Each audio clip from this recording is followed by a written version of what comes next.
What is a deadweight loss? Deadweight losses have to do with the difference between gains made by one party in comparison to losses sustained by a second party when a particular course of action is taken.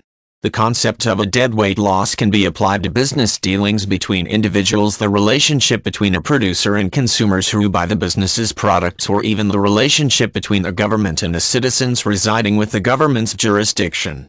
In all its incarnations, the idea of assessing this types of loss is to determine if the gains achieved are worth the degree of loss that is incurred. When it comes to business dealings between individuals, a deadweight loss can be something as simple as a landlord increasing the monthly rent but not making any changes to the amenities associated with the lease. In this scenario, the landlord receives a benefit in the form of the additional revenue.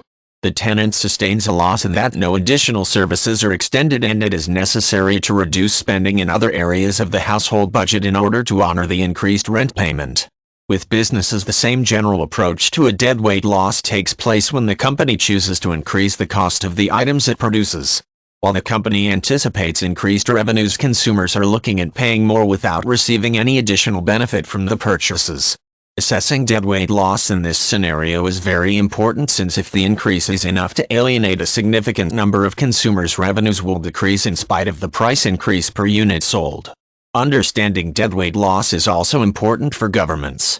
For example, a government that is considering a change to current trade restrictions will want to consider the outcome of tightening those restrictions. This means determining if the change will help to increase internal productivity within the nation or will simply cause a decrease in the standard of living for a significant number of citizens. The answer to those questions can help the government determine if the benefits derived from the action will be sufficient to make the losses incurred by private citizens worthwhile in terms of improving economic conditions for the majority of the populace. At its core, assessing the amount of deadweight loss is about making responsible decisions that produce positive outcomes with a minimum of negative impact.